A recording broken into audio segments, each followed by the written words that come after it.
Welcome into the Autzen Audibles Podcast. I'm Matt Prehm, Erik Skopil, Jared Mack on the show. Welcome to your first defensive, or I should say second defensive podcast. Sorry, I am all over the place with podcasts. Basketball, football, spring football. It's happening right now on DuckTerritory.com. We are talking linebackers, and this is one in which it's a unit, guys, where much like defensive line yesterday, some guys we don't quite know where they fit yet. You know, where are they edge players, and does that mean they're more hand on the ground, true traditional defensive ends? Are they stand up guys, kind of like your outside linebackers? Is there a hybrid spot in between these two? That's probably one of the biggest questions we have going into this. Spring practice starts on the 10th. We are, 7 days away from spring football starting. Those answers we'll get some clarity on here in the next couple of weeks. Yeah, I think we've talked already on the offense, and I know we spoke a little bit on yesterday's show about defensive line, but there's kind of a disconnect with right now exactly what this is going to look like, and that's for me kind of fun going into it, but it's also a little bit scary when we're putting together two deeps when I'm like, I think this is kind of what it'll look like, but I could be looking totally stupid in 5 days when we come out and actually they're running two defensive linemen with 5 linebackers and blah blah blah blah blah, and you're like, oh cool, I was so off base that nothing makes sense anymore. But I think I'm basically operating like this is sort of similar to what we saw at Georgia, where it was kind of 2 hybrid players off the edge, and then 2 traditional inside linebackers. And I know, and then they certainly mixed it up and showed different looks too. I know in the past there were more of a 4-3 last year, closer to a 3-4, but not even totally traditional 3-4. So, and that's part of why it's kind of hard to put this together. But let's just start with who's back. You've got 13 players back at linebacker. And I know that's kind of crazy to say, considering last year there were so few linebackers that you had a safety playing there. You had walk-ons playing a lot of snaps there. Nate Hukliani finished the year basically as your third linebacker. Yeah. That's how dire things were last year because of injury. I think if we're assessing this I spoke a second ago, if this is closer to a traditional 3-4, I think you feel really good about the idea of what you have in a 2 deep. This is what I put together. I think my starting 4 here, I think most would agree with. I have Mace Spuna and Braden Swinson as my outside linebackers with Noah Sewell and Justin Flo in the middle. Yeah. My second string, and by the way, I have to note here before I even say this, I have Jeffrey Bassa more as a safety moving back to that position group, and we have no clarity if that's happening too. And we're going to have a safety podcast tomorrow, and both of these podcasts might look really silly if once we find out Boss is playing X, Y, or Z.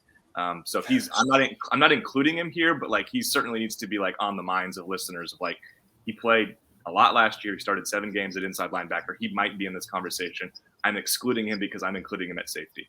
All right, but on the second string, I have Trevin Ma'ai and Adrian Jackson as your 2 outside linebackers with Keith Brown and Jackson LeDuc as your 2 inside linebackers. That's a really good, by the way, 2 deep. I'm pretty comfortable with a lot of those guys. Ma'ai actually started 2 games last year. I thought he really showed some things. Adrian Jackson might be a great fit athletically with what Oregon wants to do now with Dan Lanning. He's not Nakobe Dean. He's not that kind of guy, but athletically, he's 90% of that or 85% of that. So there's a possibility he could be pretty valuable. And then there's 5 others that are returning. Again, there's a lot of linebackers, which is why I feel comfortable with Bassa maybe not playing there.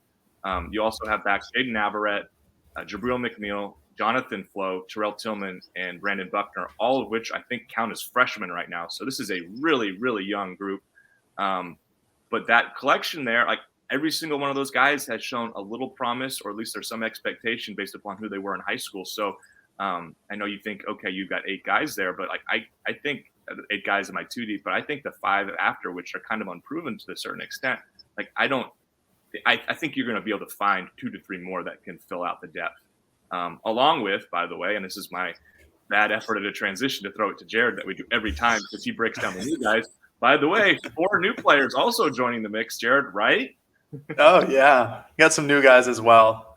Just wanted to touch on the fact that you have like the Brandon Buckners and the Terrell Tillmans, Jabril McNeil's like as your third stringers or fourth stringers, that's a good start because we saw some flashes from all those guys. But like Erik transitioned me into, you have a couple new guys coming in. I'll start with the traditional quote unquote linebackers of Devin Jackson and Harrison Taggart. Those are your more middle linebackers, like how you see Justin Flo and Noah Sewell play. I'm not comparing the players, I'm comparing the positions because few people on earth probably play linebacker like Justin Flo and Noah Sewell. But then you have outside rushers and Anthony Jones and Amarion Winston, who are a more traditional edge set, all led by defensive coordinator and linebackers coach Tosh Lupoy. He's another new addition to the staff and to the program.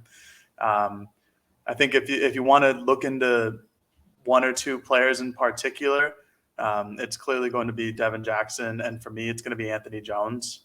Devin Jackson comes in as the highest rated recruit in the 2022 class at 140 overall, according to 24/7 Sports Composite.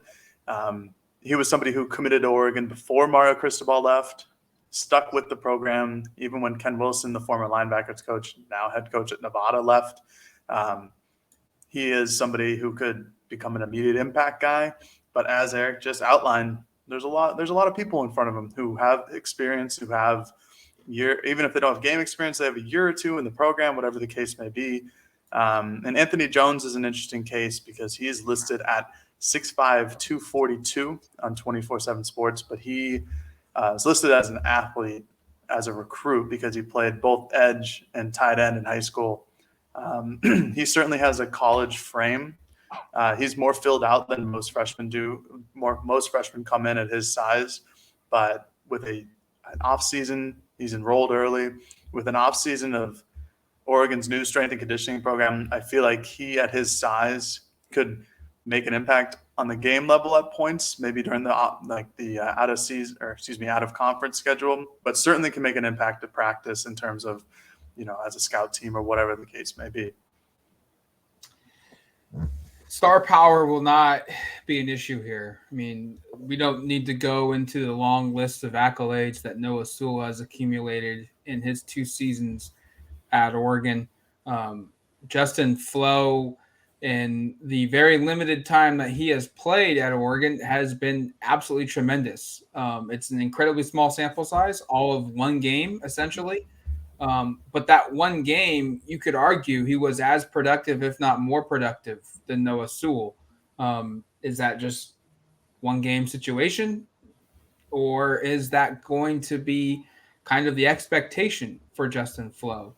And then Keith Brown was a high-profile recruit as a freshman.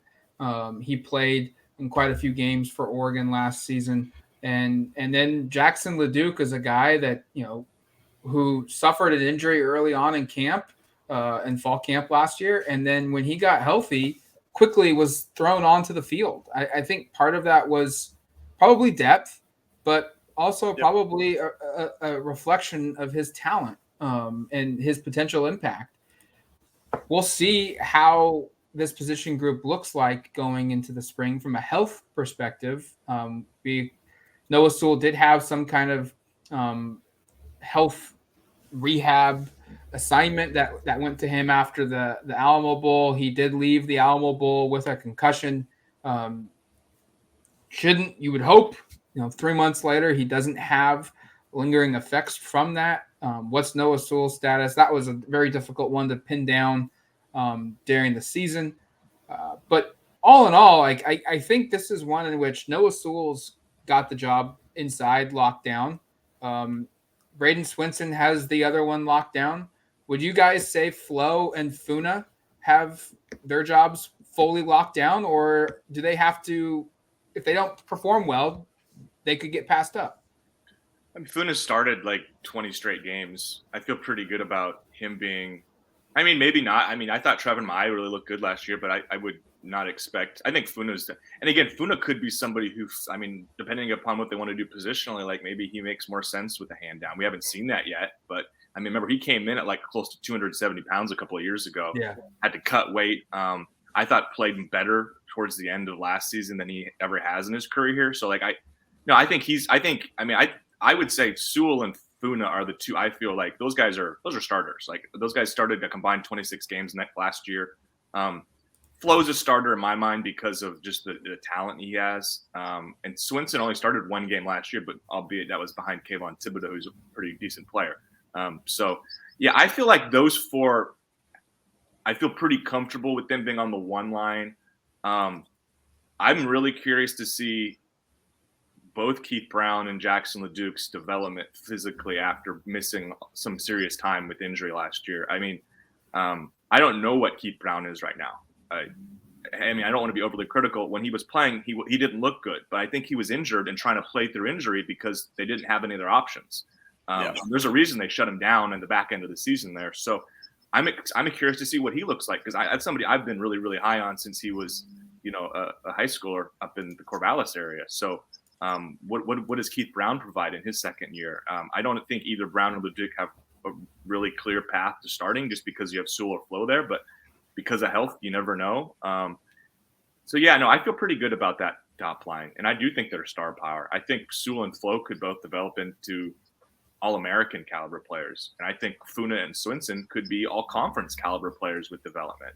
I mean, this will be his third year as a full-time starter, or close to. And for Swinson, this is his first crack at it, but I think everybody's been pretty impressed with what he's shown previously, even in kind of a limited role.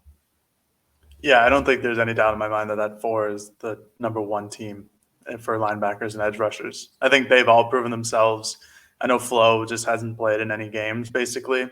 But we saw him in fall camp last year and spring camp and some of those August scrimmages and that first game against Fresno State.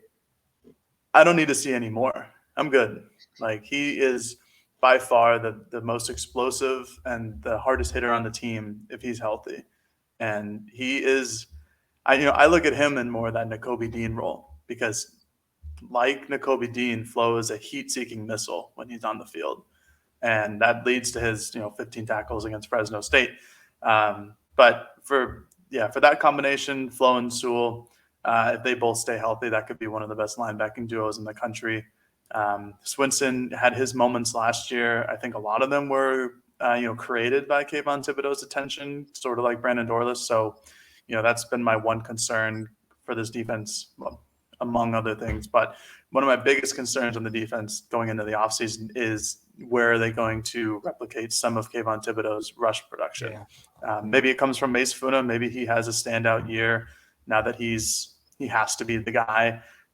Maybe it's Swinson. Maybe it's somebody else. But I think with that 4, I think that's pretty solid. I don't really see another edge who can really challenge either Swinson or Funa as of right now.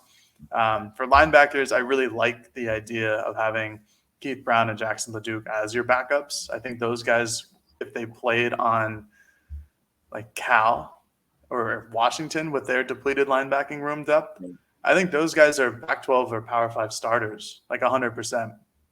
What I saw from LeDuc last year, even though he came back after a knee injury, I think he tore his ACL, something like that. He explained it at the end of the year last year. I liked him. He's got a good frame. He plays the run well. I think when he gets fully healthy, similar to Keith Brown, and Keith Brown just looked a step slow for most of the year. Yeah. He had an ankle injury against Ohio State. He pulled his hamstring or pulled his groin, one of the two. He just kind of, like Eric, like we were saying, it looked like he kind of played through injuries, and I think that really limited what he can do on the field. But I like Keith Brown. I like his frame. I like his tenacity. I think it's a really good linebacking group. I think it might be one of the most solid position groups on the entire team, just from if they stay healthy. The talent at the top, the depth. I think that starting 4, and I think this linebacking group is really good. All right, when we come back, we're going to take a quick break, but when we come back, we'll discuss some things that we're looking for in the spring period of practice and just kind of expectations for that spring game, April 23rd. That's coming up next here on the Autzen Audibles Podcast. All right, welcome back to the Autzen Audibles Podcast, talking linebackers. It's pretty clear, as you guys and myself have indicated, that the top group is pretty. First team is I don't want to say set in stone, but it basically is. And so spring is all about what can you do from a developmental standpoint? What can you do from trying new thing, guys in new positions or, new schemes or what have you. And so I'm really curious. This is going to be an opportunity for Adrian Jackson, Jonathan Flo, Brandon Buckner, Jake Shipley, Keith Brown, Trevin Maai, Jaden Navarrete. If any of the freshmen get into camp during practice, they've got a couple of them, as Jared noted earlier on in the show. What can these guys do? What's their development like? Noah Sewell, he needs to get better. He needs to continue his climb of improvement, but he's already an All-American. Braden Swinson and Mace Funa are bona fide starters in the Pac-12 already. Justin Flo's only issue has been health. And so really it's just fine tuning the things for those guys. But what kind of jumps can we get from the younger guys at this position group? For me, that's probably priority number one, is just establishing depth. I'm really curious where a lot of these guys fit positionally, inside and outside. Like, I know Jabril McNeil and Terrell Tillman worked inside to close last year. I think Jonathan Flo moved there a little bit as well. He just didn't play in any games. Like, are those guys started as outside linebackers, but because of depth, they moved inside? Does that stick? Because they need, by the way, they need a guy or two or three, honestly, from that group and the newcomers, which I think Devin Jackson, Harrison Taggart are both clearly inside linebackers, and Jones and Winston are edge guys. But like, of the Navarrete, McNeil, Jonathan Flo, Terrell Tillman, Brandon Buckner group, like, probably two of those guys need to play a little inside, just from a numbers perspective, to make this work. And maybe these two true freshmen I mentioned, Taggart and Jackson, are just so good that they come in and are immediately like inside backers 5 and 6. That could happen. But I think you would love to see McNeil or Flo or any of those guys kind of establish themselves and fill out and fill that position group out. Because I think you've got, again, some really high-end inside backers at the top. You've got two guys I'm high on as backups in Brown and Leduc. But as we saw last year, injuries happen, and this position got hit really hard. And I don't think you feel – I mean, you've got plenty of numbers here, but it's kind of hard to assess exactly where everybody fits. So that's something I'll be looking forward to kind of answering in camp, is kind of like positionally, like who plays inside, who plays outside. And frankly, like how much of a difference is there between – an inside position and outside position in Dan Lanning's defense? And could this be a situation where, similar to offensive line under the previous staff, where you could cross-train these guys and have these guys kind of move all over the field based upon certain situations? So those are there's a lot of questions to be had. And of course, like, the number one is probably like, where's Jeffrey Bossa at? I mean, like, is he playing linebacker or safety? Because that really does impact the two deep here. Because if he sticks at linebacker, you've got, like, does Justin Flo move outside? Does Bossa move outside? What happens? Does Swinson move to put a hand down and play in the dirt so he can be on the field? You almost have an overload of linebackers, which is why I kind of like him at safety. But I think just getting some clarity on some of where guys fit positionally is something I'll be really curious to learn in spring. My question for spring is kind of the same. It's a little more specific, but I want to see how often we see Noah Sewell line up on the edge, because I think that is probably, or Justin Flo, but specifically Sewell because of his size. I think that might be a way to facilitate a pass rush with the loss of Kayvon Thibodeau. And, obviously we'll see, because maybe, Funa or Swinson, like I said earlier, improves so much that, they don't have to worry about a pass rush, really, that those guys have shown up. But I think with the added depth at linebacker, I think Sewell is probably his skill set better suits him as an edge rusher than somebody who can just get after the quarterback and stop runs.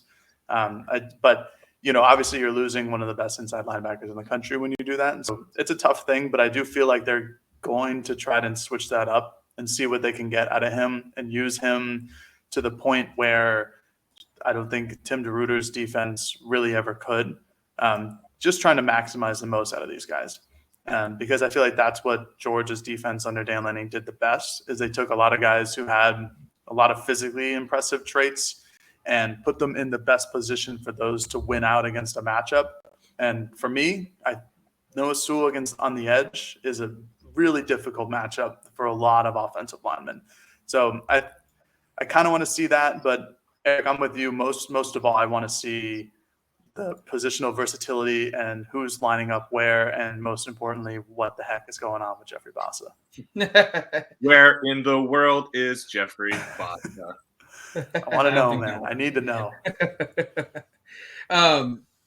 The Bassa one could have a bunch of rippling effects here. Yeah. Right.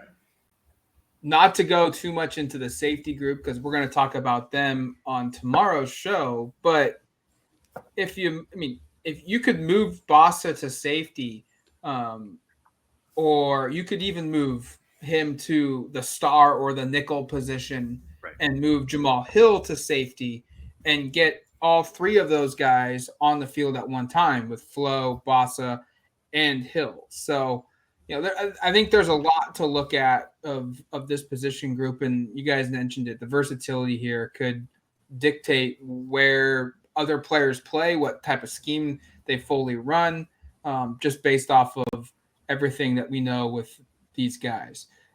Speaking of safeties, we'll discuss that position group tomorrow, so make sure to check out duckterritory.com for that, and go to today for a full coverage of the linebacker group. Until we talk to you next, you've been listening to the Autzen Audibles Podcast. Talk to you later, folks. Peace.